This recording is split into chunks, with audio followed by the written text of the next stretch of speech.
Hi folks, welcome to another clip here on my YouTube channel. Before we get started with today's topic, that's the Nikkei225 from the TSE, so the Tokyo Stock Exchange, one of the most well-known indices from Asia. I would like to remind you that it is quite easy to be a member of this channel. Just have a click on that red button here at the YouTube platform and you'll be a member of it. Very much appreciated if you do so. On top of that, I would be happy about some thumbs up as well. Alright guys, have a look at the chart technical part right now. Let's have a look at the chart technical picture right now. As you can see, this is more than just 1 year. Just due to the reason I wanted to show you that the Nikkei225 at the Tokyo Stock Exchange is trading in a so-called band between approximately 27K and 31K for a longer time. Just saying. And on top of that, of course, the usual Fibonacci analysis using the low of August 21, 26,954.81 as the point number 1, and the high from September 21 at 30,795.78 for point number 2. These two levels combined, and the platform is building the usual Fibonacci retracements. As you can see that the 76.4, 61.8, and so on. You see there is an ascending trend line, just using these last lows here in combination, and a descending trend line using the high and medium high here, and a couple of arrows being added to this picture just due to the reason that I wanted to show you that there is a possible test of the 38.2 Fibonacci retracement first, and a retest of that 50, and going up to test that descending trend line, a breakthrough in direction of that 23.6 Fib marker, and a retest of that descending trend line as well, and going up to that old high here. That's the reason with the 3 question marks up here, simply a so-called bull scenario from the one side. From the other side, you see that bear scenario with the 3 question marks, having a target to that last August low, and a couple of moves, of course, possible as well. You see a retest first of the 76.4 Fib, and possibly a breakthrough in direction to that August 21 low. Just to see that in combination, I added a relative strength index to that chart technical picture here. Right now, we are still hovering around in neutral territory. As you know, at Friday from the morning, from the European session, the market is already closed, so the Nikkei225 is not moving, and we see that there is a couple of possibilities, of course, and we'll be discussing that stuff in the fundamental part right now. Alright guys, don't just be curious about where is this guy looking at, because sometimes I have my cheat sheet here just right in front of me, and just because there are so many numbers, it's so much stuff, I just wanted to prepare some stuff for you, and I think it is worth having a look at this kind of numbers, and just to be aware of the fact how currency trading, or let's say how the forex market has always the big effects, the true effects. And as you know, forex markets, the whole world is just looking at interest rates. And the more interest rates move somewhere, the more yield you get somewhere, money moves in that kind of direction, or tries to move in that kind of direction. And regarding the Nikkei225 right now, it looks like a sad story for the Japanese guys, because just be aware of that. The Nikkei right now closed at 28,437.77. So that's in Japanese yen. So if you divide that in, let's say in average, divide that in the current rate of 113, so that's the rate between the US dollar and the Japanese yen, you will be having something like $251.66 US dollars. So if you just have a look at the opening in January 21, you'll be having a Nikkei at 27,575.57 and an average rate of 103. So in dollar terms, that's 267.72. So this way, this kind of a way, it's not too profitable. It's the other way around. People who invested from the US, for example, people who invested in US dollar terms going into Japan, into the Nikkei, lost money.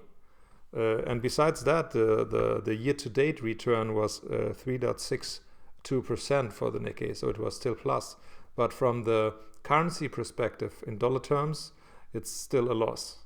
So you're losing money. I'm not talking about dividend stuff, but just about the rare investment into the index. So in a 1 year return, looking at the 52 week averages, we'll be having a 8.7% return for the Nikkei. 8.04% return for the Nikkei, but 8.7% return for the US dollar versus the Japanese yen. So that's kind of a bad business if you're a US investor starting at the beginning at 21 and going into the Nikkei, and you're about to lose money. And on top of that, most of the money you're losing because of the bad forex rate, because the rate, of course, is working against you. So from a US dollar perspective, from a US dollar investor, it makes absolutely no sense to be invested in a longer term rate into the Japanese stock market. Just from that kind of view, have a look at that stuff, especially into the foreseeable future. Imagine you're about to, you think about being invested in Japan, or like to be, to have something like a little bit more diversification in your portfolio. Well, then that's the case. You could do so because you already have a period of 1 year or longer term where the Nikkei didn't perform well in comparison to other markets. So compare that 1 year return, or compare that year-to-date return from the Japanese yen was 3.6%, and the current year-to-date performance of the S&P 500 was 26.5%. So what a difference. The other way around, it makes absolutely sense. So in case you're a Japanese investor, of course your base currency is the Japanese yen, and that is very interesting to be invested in the US dollar markets, like the US indices like Dow Jones, Nasdaq 100 and S&P 500, not only because of the percentages we already saw and we made with the S&P 500 in 1 year. No, just on top of that, just from the currency perspective, because you entered the market at the beginning of the year with a US dollar rate versus the Japanese yen with 103, and you're right now at the average of 113. So 1,000 pips is not too bad for absolutely doing nothing, just leaving your money somewhere in an account. As a Japanese investor, long-term investor, you are interested to get some yield, and the longer that kind of a party seems to go, and the longer they are talking about tapering and about possible rate hikes, the more that plays into your portfolio, into your account. So that's why we call that the typical carry trade. Simply, Mr. Watanabe takes his money, his big bag with cash, and just moves it into the US, just because of the reason he gets more yield, he earns more swaps overnight when he's invested in in US assets.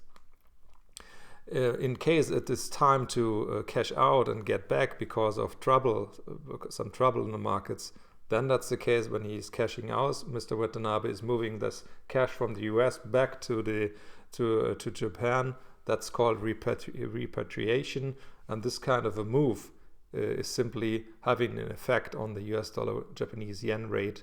We saw that a couple of days before, and when markets are getting volatile and markets are selling off in the US, you always see the Japanese yen getting stronger. That's why. All right, from the long-term perspective, it looks like the Japanese market, the Japanese stock market, could have some performance in the next year to come, just because of the reason it was nothing like an outperformer, the total opposite. And if you look back in all the last 10 or 20 years, going back to 1991 even, you see the Nikkei225 was around same levels like we see these levels right now.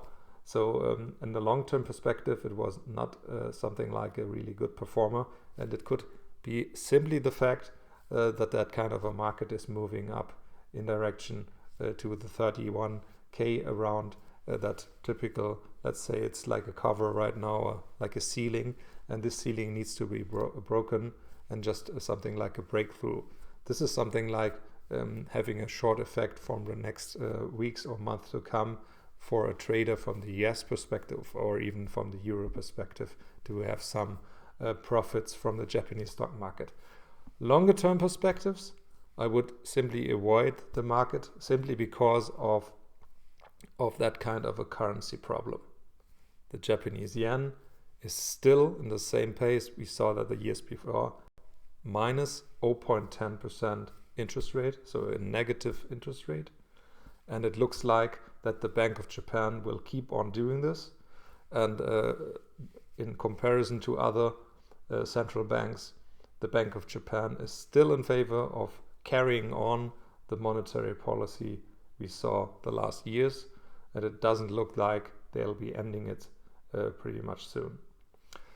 So that's the Japanese market, just something like a heads up how all these kind of indices and currency markets, and on top of that bond and commodity markets, are working together. This is something like a combination of everything. And as a trader and investor, you always should see all these kind of things in a combination. Needless to say, it's the end of the story right now. I wish you a happy weekend. Very good trades in the last week, last liquid week of the year 21, because this kind of year is almost at its end. And this last week is full of events, especially have a look at central bank events and the change of monetary policy in the US. Thank you very much for your attention. Have a good one, happy weekend, and see you next time. Bye bye.